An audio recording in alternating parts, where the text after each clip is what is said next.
跑開長跑嘅朋友咧，千祈唔好以為自己跑開長跑咧就好似會好容易應付到嗰個樓梯咯。咁其實用嘅肌肉個力量嘅損耗唔同啦。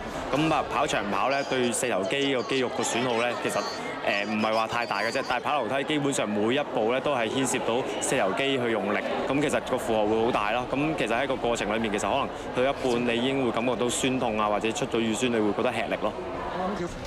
而參與長跑運動超過20年，曾經贏過2次紐約帝國大廈跑樓梯比賽冠軍紐西蘭跑梯天后 Melissa Moon 佢就話跑樓梯係與別不同㗎。It's such a challenge. It's a mental and physical challenge. But I think there's something really special about racing up the world's tallest buildings. There's something really exhilarating that you feel when you get to the 100th floor, like we are here now, at the observation deck of ICC, and you can see the whole of the city around you, and it's you really feel a wonderful achievement. 咁有冇啲咩 tips 俾大家咧？ It's the handrail.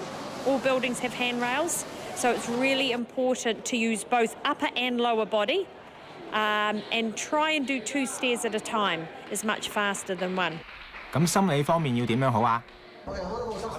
Mentally, yeah, that's the biggest thing. Mentally, your physical takes you to floor 50.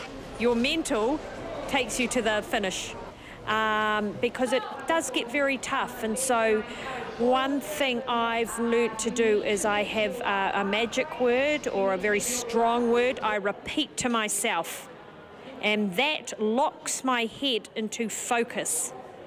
You know, sometimes when it gets tough, your mind starts to go, oh, I can't do this, I can't do this. And I say that key word, it locks my head into focus, and I can keep going. 不過跑樓梯始終係高強度運動，大家一定要量力而為啊！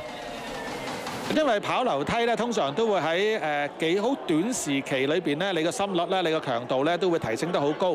咁所以喺個你感覺咧就係喺個呼吸啦，或者喺個清醒嘅程度啦，喺胸口翳悶啊呢啲嘅即係主要嘅症狀裏邊，如果喺早期嘅時候你突然間又有一啲身體顯著嘅唔舒服嘅話咧，其實呢個咧就需要將個強度降低，將你嘅步幅啦、步頻啦、上樓梯嘅頻率咧係稍為降低，睇下自己可唔可以舒緩得到。 如果係持續有幾分鐘都係咁嘅話咧，咁就即係要停落嚟啦。今次嘅跑樓梯賽事會喺下星期日12月2號舉行，希望所有健兒都可以跑完呢2000級樓梯100層大廈，做到自己嘅理想成績啦！